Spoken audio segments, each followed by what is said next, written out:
اعوذ باللہ السمیع العلیم من الشیطان الرجیم بسم اللہ الرحمن الرحیم ان الذین تولوا منکم یوم التقى الجمعان انما استزلهم الشیطان ببعد ما کسبوا ولقد عفا اللہ عنہم ان اللہ غفور حلیم۔ بسم اللہ الرحمن الرحیم فبما رحمت من اللہ لنت لهم ولو كنت فظا غلیظ القلب لانفضوا من حولك فاعف عنهم واستغفر لهم وشاورهم في الامر فاذا عزمت فتوکل على الله ان اللہ يحب المتوکلین۔ صدق اللہ العظیم۔ ان اللہ وملائکته یصلون علی النبی یا ایھا الذین آمنوا صلوا علیہ وسلموا تسلیما۔ اللهم صل علی محمد وعلی آل محمد بعدد كل ذرة مئة ألف ألف مرة وبارك وسلم صلاة وسلام عليك يا سيدي يا رسول الله وعلى آلك وأصحابك يا سيدي يا حبيب الله الصلاة والسلام عليك يا سيدي يا جد الحسن والحسين وعلى آلك وأصحابك وأزواجك وإخوتك وآبائك يا سيدي يا خاتم النبيين۔ بعد حمد و صلاة صدر مجلس قافلہ سالار اہل سنت میرے کاروان اہل محبت فخر السادات عزت مآب پیر سید شبیر حسین شاہ صاحب زیدہ اقبال ہو مرکزی رہنما جماعت اہل سنت پاکستان، مجاہد اہل سنت فاضل اجل عالم باعمل برادر مکرم حضرت علامہ مولانا محمد افضل رضوی صاحب سلم ربہ، خطیب اہل سنت فاضل جلیل حضرت علامہ مولانا عبد القدیر صاحب اطال اللہ بطول حیاتہ، خطیب شہیر برادر مکرم حضرت علامہ مولانا محمد نفیس چشتی صاحب مجاہد اہل سنت، برادر مکرم صاحبزادہ شبیر احمد چشتی صاحب خادم دربار عالیہ میرا شریف، قابل قدر قابل عزت علماء کرام اور ثنا خانان شیریں لسان دنیا ہے نقابت نیر تاباں جناب کامران تبسم نوری صاحب، محمد عادل قریشی صاحب اور قابل عزت سامعین و حاضرین و ناظرین، السلام علیکم ورحمۃ اللہ وبرکاتہ۔ وعلیکم السلام ورحمۃ اللہ وبرکاتہ۔ آج 25 ستمبر 2020 بروز جمعہ المبارک ہم یہاں خون تحصیل کہوٹہ ضلع راولپنڈی میں عظیم الشان فقیر المثال کثیر الاوصاف جلیل الخیال جمیل المزاج تطہیر اہل بیت و تقدیس اصحاب پیغمبر صلی اللہ علیہ وآلہ وسلم کانفرنس میں شریک ہیں، اور میں ہر دل عزیز شخصیت عزت مآب جناب ملک حبیب صاحب اور عزت مآب الحاج محمد جاوید معصومی صاحب اور ان کے رفقاء کے حکم کی تعمیل میں آپ سے مخاطب ہونے کی جسارت کر رہا ہوں۔ آج کی اس بابرکت نشست میں میرے اور آپ کے درمیان کتنی دیر بھی سلسلہ کلام جاری رہے گا اس کا تعلق قرآن مجید کی آیات کے ساتھ ہوگا، اور قرآن مجید کی آیات کی روشنی میں ہم آل و اصحاب کی تقدیس اور تطہیر کو ماننے کی کوشش کریں گے۔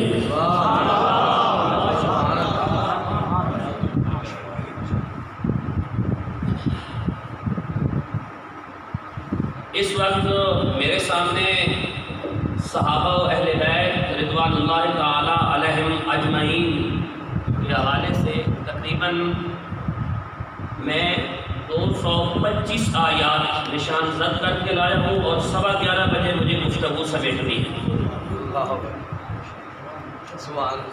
باقی آپ کی نہیں ہے، 11:15 بجے میں گفتگو سمیٹ دوں گا، اس لیے جلدی بات کو سمجھنے کی کوشش کرنا۔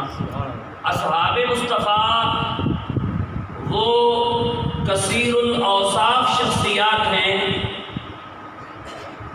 جن کا اسلام خدا بند کریم کے نزدیک ہوا سماکم المسلمین کی سند کے ساتھ مسلم ہے۔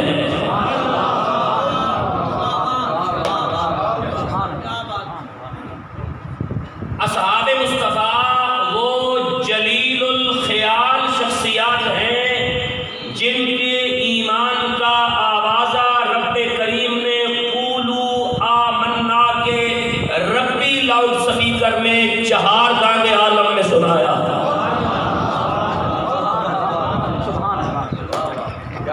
اصحاب مصطفیٰ وہ جمیل الاوصاف شخصیات ہیں جن کا تزکیہ اور تزویہ مدینہ طیبہ کی کان مزکیہ میں کائنات کے آخری رسول نے فرمایا۔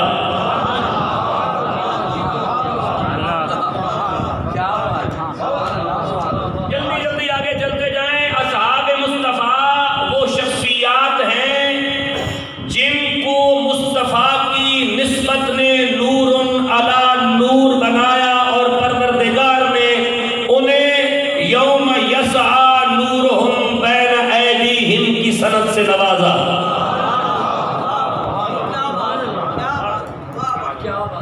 اصحاب مصطفیٰ وہ نفیس الخیال لوگ ہیں جن کی تعلیم مدرسہ محمدیہ نبویہ خاتم النبیین میں ہوئی۔ جلدی جلدی جلدی جلدی سبحان اللہ بولیں۔ یعنی 225 رہتے آپ کو نظر کوئی نہیں آ رہی، سبحان اللہ بولیں۔ اصحاب مصطفیٰ وہ نفیس الخیال شخصیات ہیں جن کی تعلیم 23 سالہ عرصہ میں مدرسہ محمدیہ مدنیہ خاتم النبیین میں چبوترا پر مکمل ہوئی اور رب تعالیٰ نے انہیں وَعَلَّمَكُمْ مَا لَمْ تَكُونُوا تَعْلَمُونَ کی سند دے کر دستار محبت پہنائی۔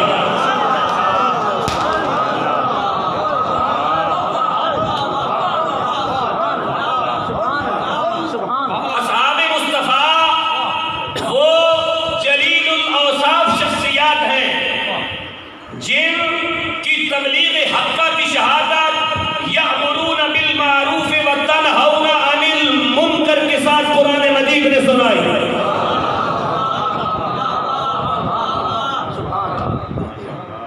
اصحاب مصطفیٰ وہ اعلیٰ اور اولو العزم شخصیات ہیں کہ جن پر اولئک علیہم صلوات من ربہم ورحمہ واولئک هم المہتدون کے نورانی الفاظ کے ساتھ پروردگار درود پڑھتا ہے۔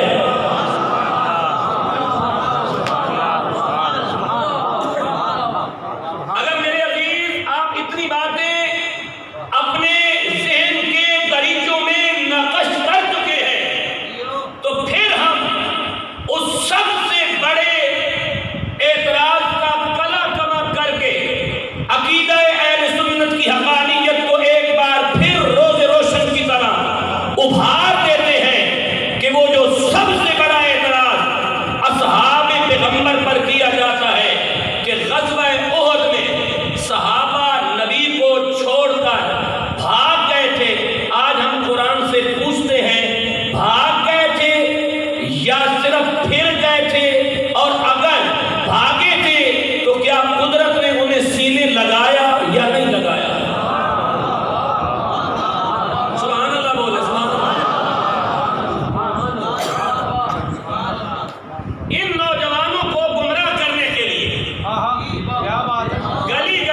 کتنے؟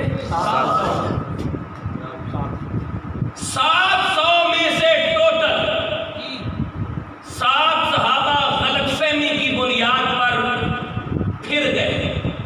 پیچھے کتنے بچ گئے؟ 693. تو 7 کو لے کر ان 7 کے بارے میں تو آگے بات کرتا ہوں. 7 پیچھے رہ گئے 693. اب 693 پیچھے باقی بچے. 700 میں سے 7 پھر گئے. کس بنیاد پر؟ یہ قرآن سے پوچھتے ہیں.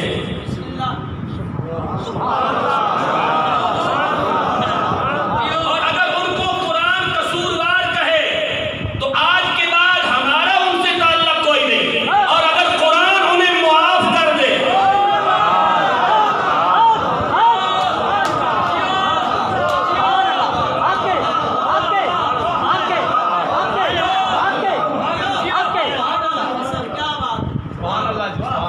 قرآن انہیں قصوروار کہے تو ہم قرآن کے پیچھے چلنے والے لوگ ہیں. اور اگر قرآن انہیں معاف کر دے تو پھر ایسی خطا پہ ہماری کروڑوں نیکیاں قربان.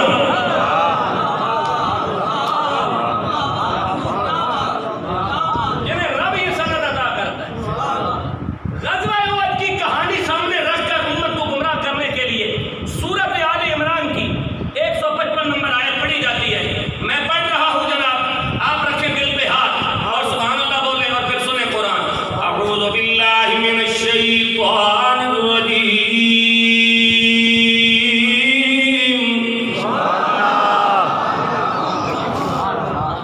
ان الذین تولوا منکم یوم التقى الجمعان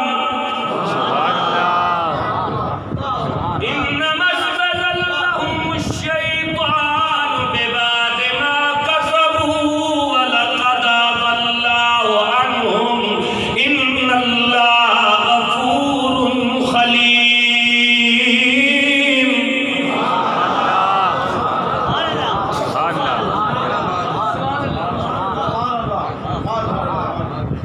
رب العالمین نے کہا ان الذین تولوا منکم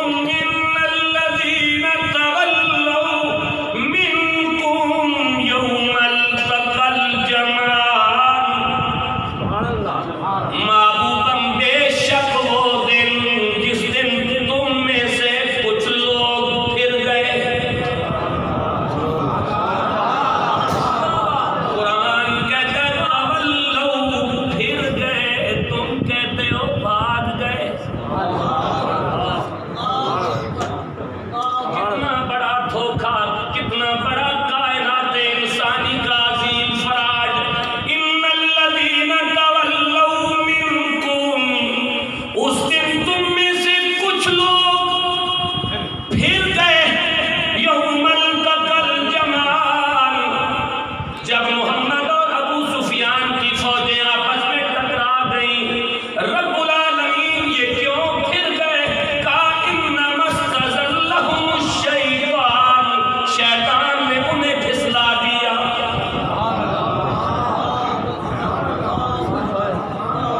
کس نے؟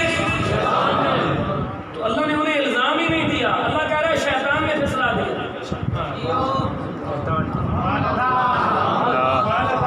بات سمجھنے کی کوشش کرو.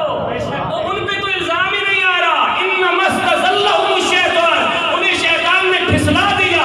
یا اللہ, جو شیطان پھسلا دے دن کو تو کیا کرتا ہے؟ کہا فاعف ولقد عفا اللہ عنہم, میں انہیں معاف کر دیا کرتا ہوں.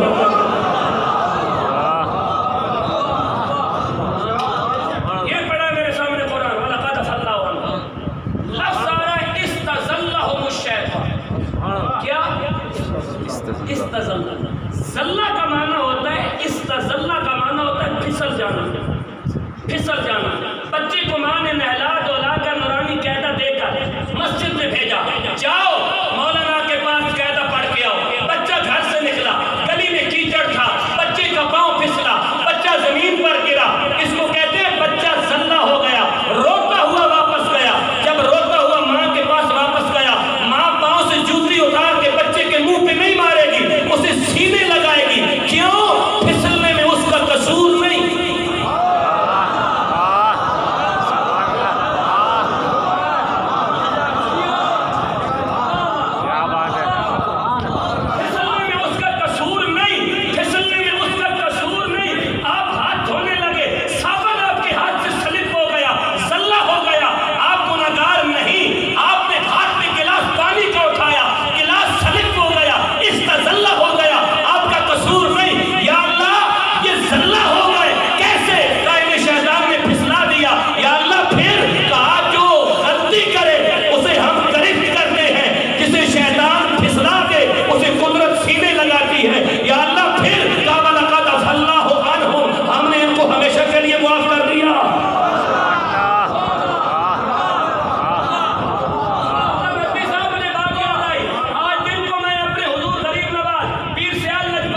رب العالمین پھر کافر وہ درخت کے قریب چلے گئے اور انہوں نے کھا لیا۔ رب العالمین نتیجہ کیا دینا چاہتا ہے؟ کہا جس طرح شیطان جنت میں جا کے آدم کو ذلہ کرے، پھسلا دے، آدم کی نبوت میں فرق نہیں آتا، اسی طرح صحابہ کی صحابیت میں فرق نہیں آتا۔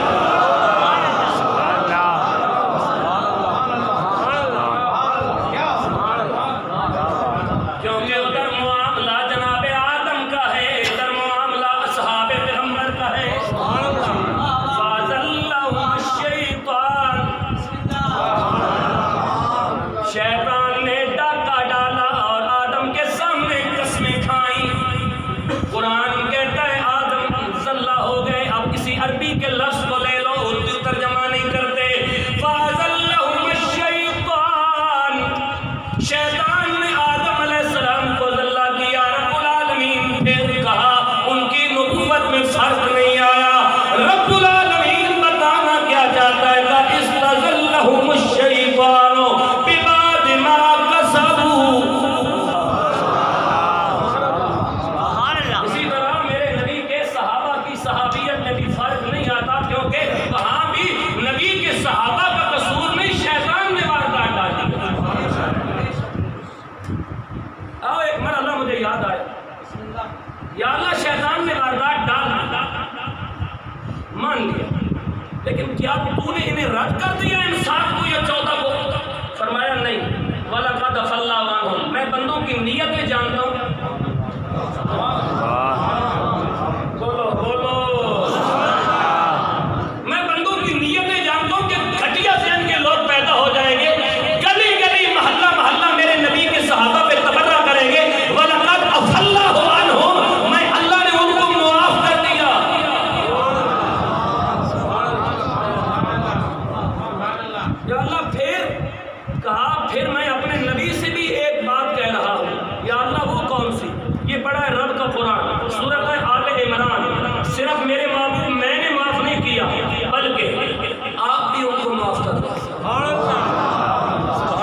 مشاورت کافروں سے نہیں ہوتی، اور پھر نبی ہو مشاورت کرنے والا، اور معافی کافروں کے لیے نہیں ہوتی، معافی ان کے لیے ہوتی ہے جو رب العالمین کی نظر میں اتنے محبوب ہوں کہ ہماری کروڑوں نیکیاں ان کی ایک خطا پر قربان، کہ ہمیں اپنی نیکیوں کی قبولیت کا علم نہیں، مگر ان کی اس زلہ اور لغزش پر رب العالمین انہیں معافی کی سند عطا کر رہا ہے۔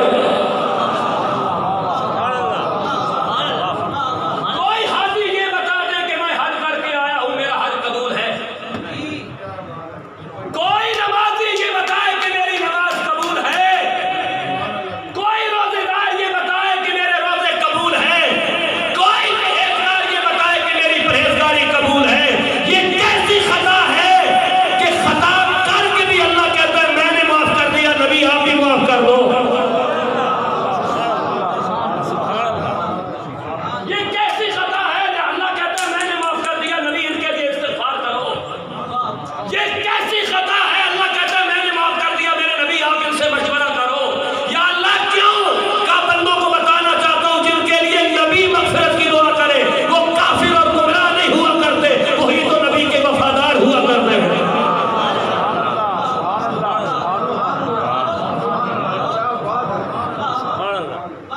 اب اگلا مرحلہ دیکھتے ہیں، رکنا کہاں پہ ہے؟ 250 آیتیں ہیں۔ اگلا مرحلہ دیکھو قرآن مجید کا، رب تبارک و تعالیٰ نے اپنے محبوب کے صحابہ کو بیان کرتے ہوئے کیا کمال کا انداز اختیار کیا۔ فرمایا میرے محبوب یہ جو آپ کے صحابہ ہیں،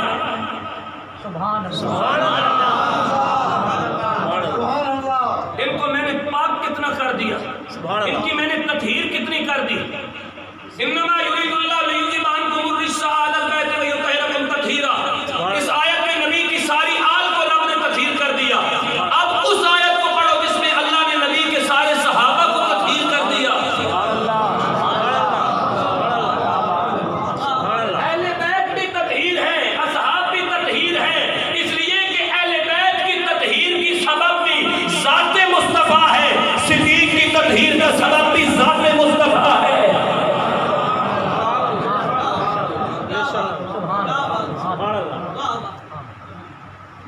قرآن پڑھنے لگو جناب، سورۃ انفال پارہ نمبر 8، پارہ نمبر 9، سورۃ نمبر 8، آیت نمبر 11۔ اللہ نے بھی اس تطہیر کو 11ویں والی آیت میں بیان فرمایا تاکہ قیامت تک عقیدہ چلا جائے۔ کون کون سا منحوس کردار ہوتا ہے جس کو غوث اعظم کے نام سے بھی جلن ہوتی ہے؟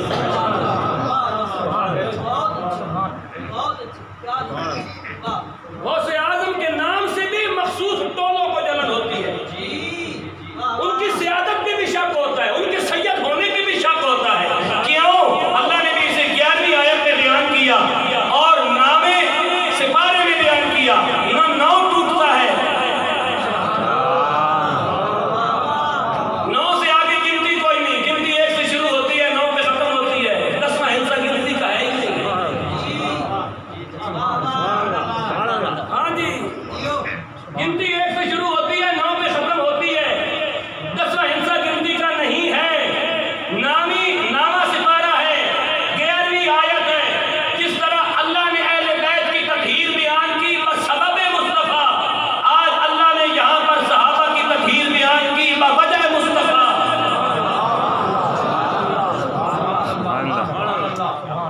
پڑھ دوں آیت؟ آپ کا انتظار ہے، میں تو حافظ ہوں۔ فرمایا بسم اللہ الرحمن الرحیم، اذ یغشیکم النعاس امنة منہ وینزل علیکم من السماء ماء لیطہرکم بہ ویذھب عنکم رجز الشیطان ولیربط علی قلوبکم ویصلح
گفتگو آخری مرحلے میں داخل ہو گئی.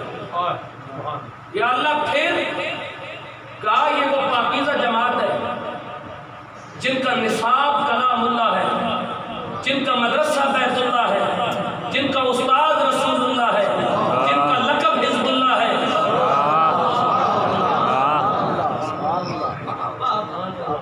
جن کا نصاب کتاب اللہ ہے، جن کا استاد رسول اللہ ہے، جن کا مدرسہ بیت اللہ ہے، جن کا لقب حزب اللہ ہے، جن کا منتہل خود اللہ ہے.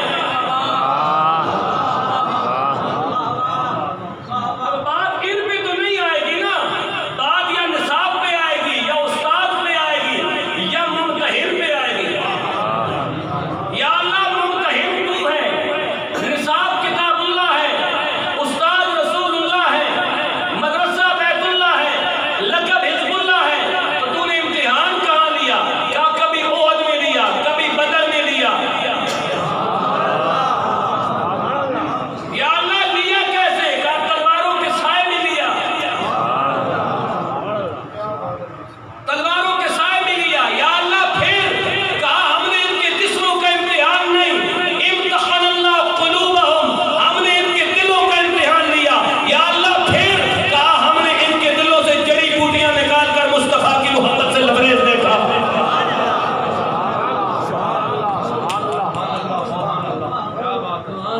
ہم نے جب بھی ان کے دلوں کا امتحان لیا تو مصطفیٰ کی محبت کے علاوہ ان کے دلوں میں کچھ نہ پایا. آخری بات اہل بیت رسول پہ سنو، چونکہ یہاں ضرورت صحابہ کرام پہ گفتگو کرنے کی تھی. اہل بیت کی چھتری استعمال کر کے صحابہ کو گالی دینے والے ملعون، یہ بات ذہن نشین کر لیں. یہ میرے سامنے کتاب پڑھی ہے میرے حضور شیخ الاسلام والمسلمین خواجہ محمد قمر الدین سیالوی رحمۃ اللہ تعالی علیہ کی مذہب شیعہ. اس کے اندر آپ نے نواسخ التواريخ کے حوالے سے ایک بات لکھی. فرماتے ہیں کہ ایک شخص امام زین العابدین کے بارگاہ میں ایک وفد کے ساتھ حاضر ہوا اور آ کے مہاجرین صحابہ پہ اعتراض شروع کر دیا. تو امام زین العابدین نے قرآن مجید کی آیت والسابقون الاولون من المہاجرین والانصار، آپ نے کہا کہ پھر اس آیت میں جو مہاجرین ہے اس کا مصداق آپ ہو. بولو بولو بولو بولو. امام زین العابدین علیہ السلام رضی اللہ تعالیٰ عنہ آپ نے فرمایا والسابقون الاولون من المہاجرین، مہاجرین پر تو آپ تبرہ کر رہے ہیں، تو پھر آپ ہیں مہاجرین. انہوں نے کہا جی نہیں. کہا پھر آپ انصار پر تبرہ کر رہے ہیں تو آپ انصار ہیں؟ انہوں نے کہا جی نہیں. کہا پھر آپ تابع مہاجرین بھی نہیں، انصار بھی نہیں، ان کی اتباع کرنے والے بھی نہیں. تو اس کا مطلب یہ ہوا کہ تم ایک کافروں کی جماعت ہو، نکل جاؤ میری بارگاہ سے.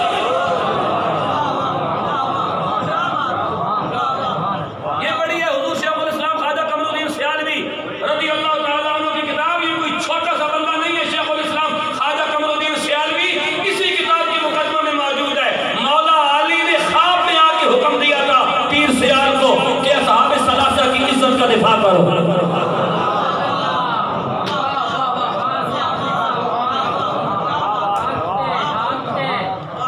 آج تو پیروں کی بھی لینے لگی ہیں اور خطیبوں کی بھی لینے لگی ہیں. خواجہ قمر الدین ہونا کوئی چھوٹا کام نہیں ہے.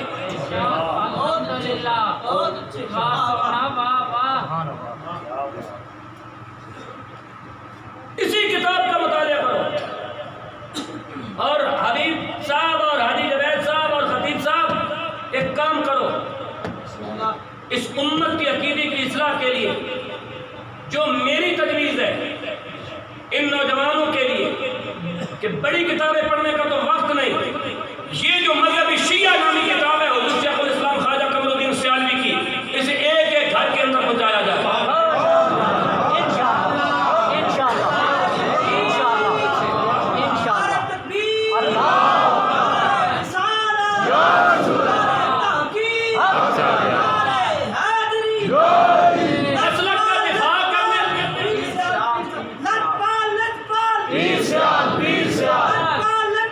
Peace.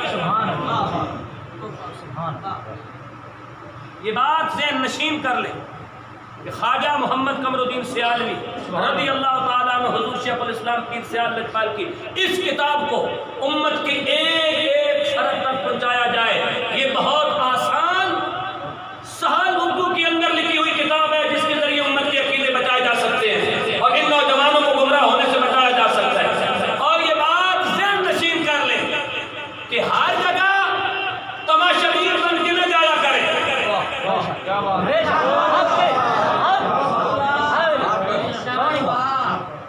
دیکھو میں ایک بات عرض کرتا ہوں، اللہ کے رسول صلی اللہ علیہ وسلم نے فرمایا میں تمہارے درمیان دو چیزیں چھوڑ کے جا رہا ہوں، قرآن اور اہل بیت۔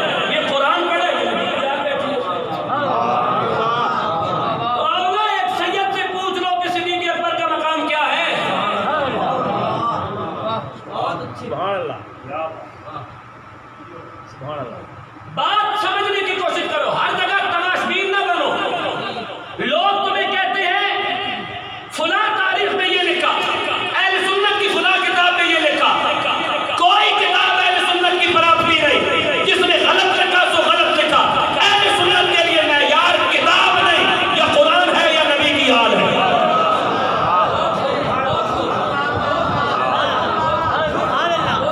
کوئی معیار نہیں ہمارے لیے کہ فلاں کتاب میں یہ لکھا۔ نبی علیہ السلام نے ہمیں نہیں کہا کہ میں تمہارے درمیان فلاں کتاب چھوڑ کے جا رہا ہوں۔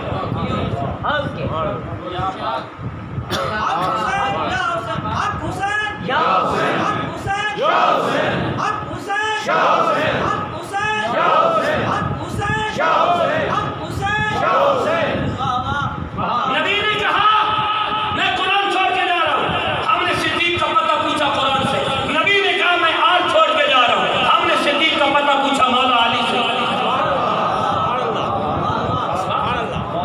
دو معیار ہے، تیسرا معیار بتاؤ۔ تم یہ سوال رکھنا، اگر زمین سے لے کر آسمان تک ہل کے نہ رہ گیا تو مجھے گریبان سے پکڑ لینا، نبی تاریخ چھوڑ کے گیا یا نبی آل اور قرآن چھوڑ کے گیا؟ تو جب معیار نبی نے قرآن اور آل بتایا ہے، پیمانہ آل اور قرآن ہے، تو پھر ہم نے صدیق کی صداقت معلوم کرنی ہو یا عمر کی عدالت معلوم کرنی ہو یا عثمان کی خمیت اور حیا معلوم کرنا ہو یا طلحہ و زبیر کا کردار معلوم کرنا ہو یا عائشہ صدیقہ کی چادر تطہیر معلوم کرنی ہو یا سیدہ زہرا کی چادر تطہیر کا پتہ پوچھنا ہو یا ام حبیبہ کا معلوم کرنا ہو یا حضرت حفصہ کا معلوم کرنا ہو یا عبد الرحمن اور ابو ہریرہ کا معلوم کرنا ہو، تو ہم نے تاریخ سے نہیں پوچھنا، یا قرآن سے پوچھنا ہے یا نبی کی آل سے پوچھنا ہے۔ تاریخ کون ہوتی ہے جو صدیق اکبر کا پتہ بتائے گی؟ تاریخ کون ہوتی ہے جو امام حسین کا پتہ بتائے گی؟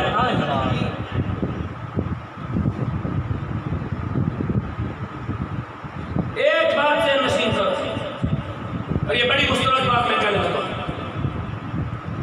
ایک دن رسول اللہ صلی اللہ علیہ وآلہ وسلم ام المومنین جناب عائشہ صدیقہ سلام اللہ علیہا کی آغوش میں آرام فرما رہے تھے۔ سر مبارک آپ کا صدیقہ بنت صدیق کی آغوش میں تھا کہ اللہ کے رسول نے فرمایا عائشہ یہ جانتی ہے کہ سورج روزانہ کعبۃ اللہ کے چھت پہ آ کے رک جاتا ہے؟ نہیں یا رسول اللہ میں نہیں جانتی۔ کہا روزانہ رک جاتا ہے کعبے کی چھت پہ آ کے سورج۔ یا رسول اللہ پھر جب کہ تجھے معلوم ہے کہ اسے کس شخصیت کا واسطہ فرشتے دیتے ہیں اور وہ آگے چلتا ہے؟ نہیں یا رسول اللہ میں نہیں جانتی۔ نہیں عائشہ بتاؤ نا۔ کہا یا اللہ پھر یا رسول اللہ پھر اسے اللہ کا واسطہ دیا جاتا ہوگا؟ حضور نے فرمایا نہیں۔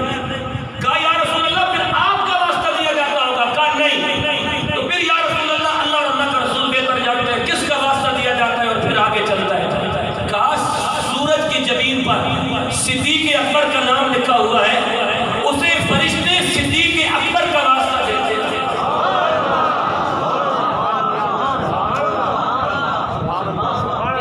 تو وہ چل پڑتا ہے۔ تو اس کا مطلب یہ ہوا نا کہ جس کے دروازے پہ جس کا نام لکھا ہوتا ہے اس دروازے کا مالک وہی ہوتا ہے۔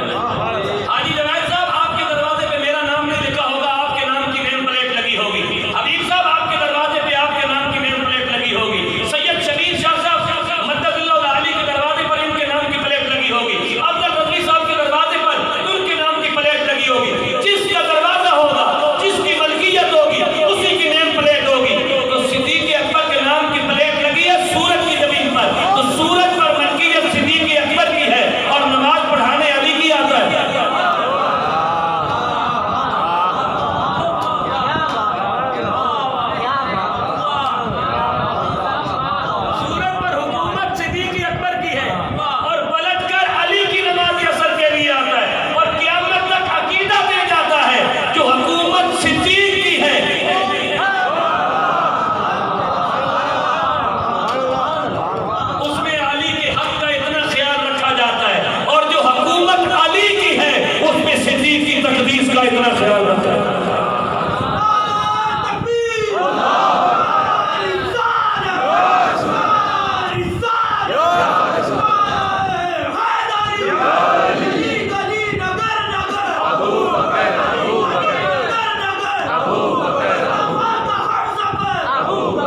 نہ اس سے آگے نہ اس سے پیچھے، نہ ادھر نہ ادھر.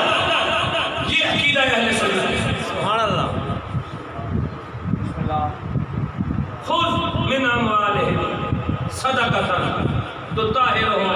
محبوب اے کرائے جو بندے آئے تے انہاں تھوڑی جی کڑک آندی تہاڈی بارگاہ، تھوڑی جی کھجوراں آندیاں اپنے مالاں وچوں، من صدقۃ تطہرہم وتزکیہم بہا وصلی علیہم. اے نبی انہاں کولوں ایک کڑک تے کھجوراں قبول کر کے انہاں واسطے ذرا دعا کرو، کیونکہ تہاڈی دعا نال انہاں قربت خدا میسر آتی ہے. یہ وہ بندے جنہوں نے صحابہ کرام کیا تھا. نبی علیہ الصلوۃ والسلام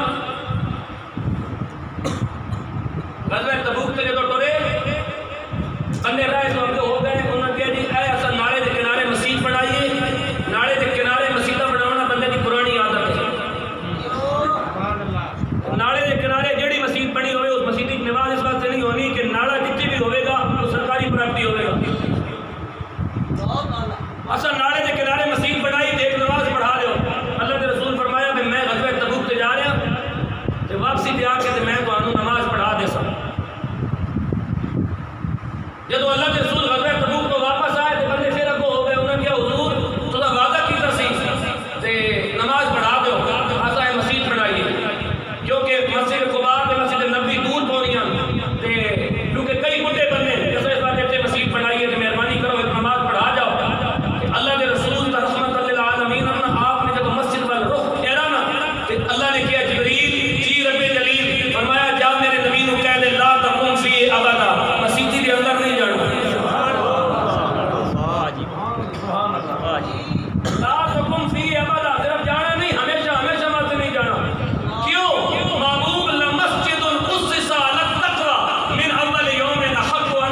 زیادہ اچھا ہوتا، کیونکہ آپ چیف آرگنائزر ہیں جماعت اہل سنت کی. اگر آپ کی اجازت ہو اور شاہ صاحب کی تو میں بتا دیتا ہوں.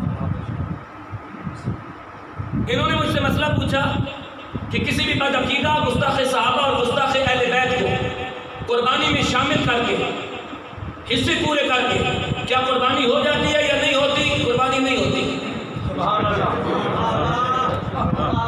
نہیں ہوتا.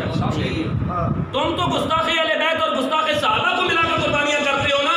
اگر 7 حصے داروں میں سے کسی ایک حصے دار کا یہ نظریہ ہو کہ میں اللہ کے لیے قربانی نہیں کر رہا، میں تو گوشت کے لیے قربانی کر رہا ہوں، باقی 6 کی قربانی بھی نہیں ہوتی. باقی 6 کی بھی نہیں ہوتی. اسی لیے آپ کو کہا ہے کہ ڈرامے بازی سے باہر نکل آئی یہ قوم. ایک بھی بد عقیدہ سیدنا صدیق اکبر کو گالی دینے والا، امام حسین کو باغی کہنے والا، سیدہ عائشہ صدیقہ کی چادر تطہیر پہ حملہ کرنے والا، سیدہ فاطمہ الزہرا کی تقدیس کو انگشت نمائی کرنے والا، فاروق اعظم کو گالی دینے والا، قرآن کی تخریب کرنے والا، حضرت عثمان غنی پہ قرآن میں رد و بدل کا الزام لگانے والا، کوئی بھی شخص جبرائیل کے بارے میں یہ کہنے والا کہ جبرائیل سے غلطی ہو گئی تھی، وہ مولا علی کی طرف ہی لانا چاہتے تھے، ایسا عقیدہ رکھنے والا کوئی بھی شخص اس کے ساتھ اگر صحیح العقیدہ قربانی میں شامل ہوگا وہ تو کافر ہوا، ہمیں بھی رسوا کر کے چھوڑے گا. اپنی قربانیاں مت برباد کرو. اگر 3 حصے دار ہو تو زیادہ ذبح کر دو، 5 ہو تو 5 کر دو، کوئی 7 ضروری کرنے اگر حصہ پورا نہیں ہوتا تو. گھر کے بندوں کو شامل کر لو، بیوی کو شامل کر لو، بیٹی کو شامل کر لو، داماد کو شامل کر لو، بیٹے کو شامل کر لو، لیکن حصے پورے کرنے کے لیے جو شخص ایسا کرتا ہے وہ سریعاً ظلم کرتا ہے، وہ اللہ اور اللہ کے رسول کو چیلنج کرتا ہے، وہ اللہ اور